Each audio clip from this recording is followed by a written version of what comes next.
Salam alaikum. Alors, on souhaite la bienvenue à notre invité, professeur Ababou Rida Mohamed, professeur universitaire d'endocrinologie, diabétologie et maladies métaboliques au CHU Ibn Rushd à Casablanca. Professeur Ababou, bienvenue à la station TV de l'As Médian. Alors, merci bien. Je suis honoré de participer à ce congrès qui fait bouger l'endocrinologie, qui fait rebouger l'endocrinologie, et de participer indirectement et directement à ce congrès, voilà.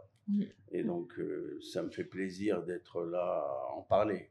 Alors, effectivement, vous avez animé un atelier « Soigner le patient diabétique », éduquer, accompagner et organiser. Est-ce que vous pouvez nous en parler plus? Tout à fait. L'idée est partie de la problématique de l'éducation thérapeutique dans notre pays et des difficultés à accompagner, à soigner le patient, parce que tous les endocrinologues dominent parfaitement le traitement du diabète et la gestion du diabète lui-même, de la maladie. Et ils trouvent des difficultés à aller plus loin des difficultés dans l'accompagnement du patient. Ces difficultés viennent de la complexité de cette situation et de la variabilité des situations et des patients qu'ils voient. Et donc c'était pour essayer d'accompagner les collègues qui ont des difficultés à accompagner les patients, de les accompagner pour essayer de voir ces difficultés. Et donc, l'atelier est parti de ces difficultés à éduquer, à accompagner, à organiser, pour essayer de proposer des solutions pratiques. Il ne s'agit pas de devenir, nous, en tant que cliniciens, de devenir des psychologues, des sociologues, des anthropologues, des gens qui travaillent avec les sciences humaines dans la globalité, mais il s'agit de voir l'apport que nous font ces sciences à l'approche clinique des patients. Et cela vient de mon expérience longue dans le domaine de l'éducation du patient,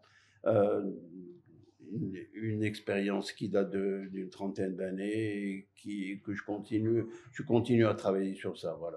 Effectivement, alors vous avez toujours soulevé que l'éducation thérapeutique était la pierre angulaire de la prise en charge du patient diabétique et depuis plus d'une quinzaine d'années, on nous incite à personnaliser le traitement et la prise en charge du patient diabétique de type 2 et je pense que effectivement votre atelier a démontré que même l'éducation thérapeutique doit être personnalisée.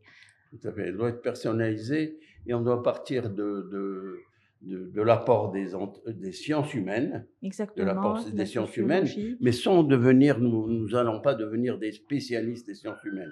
Nous sommes juste des cliniciens, mais qui essaient d'améliorer leur approche du patient. Exactement. Avec leur expérience, leur savoir pratique. Il est absolument indispensable. Et donc, nous partons de ces difficultés pour essayer de discuter de ces difficultés et de comment les surmonter en pratique. Comment les surmonter en pratique. Et je peux me résumer dans quelques idées essentielles.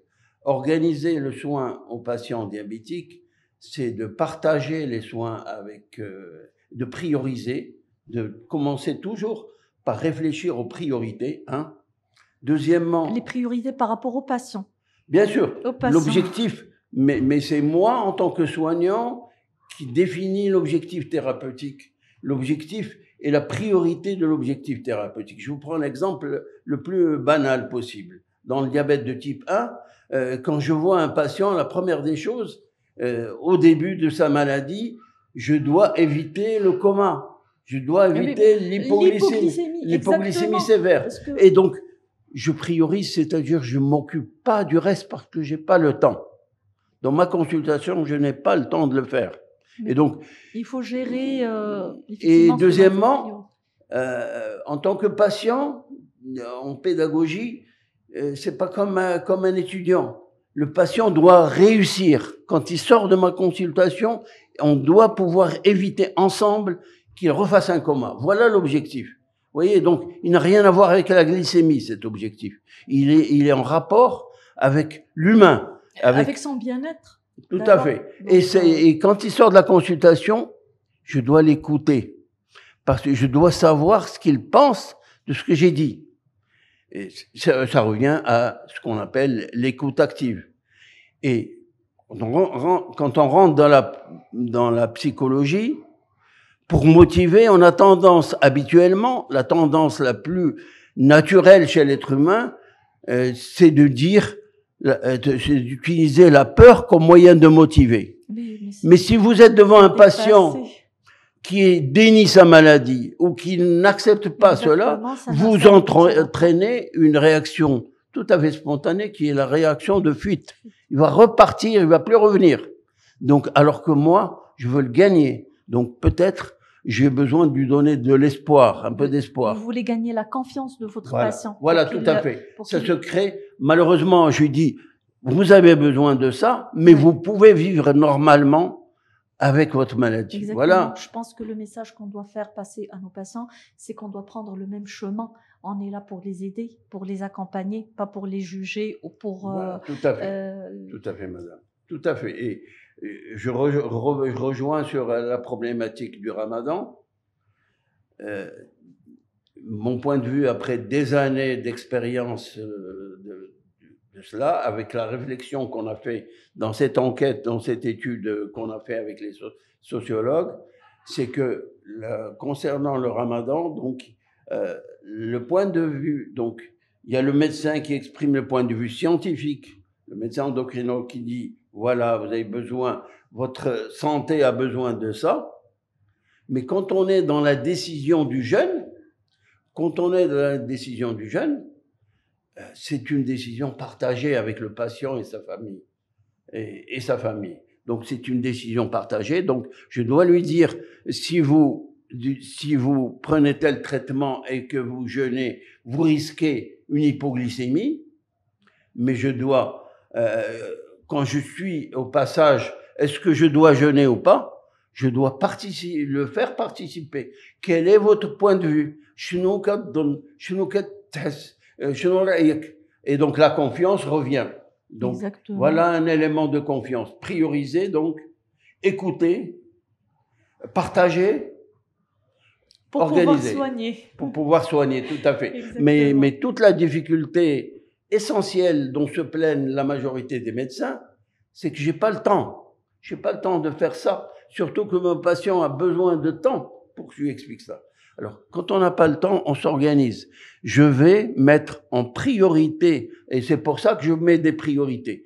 Je ne passe à la deuxième priorité, à l'équilibre glycémique, par exemple, que quand j'ai réglé le problème des urgences, d'éviter les catastrophes.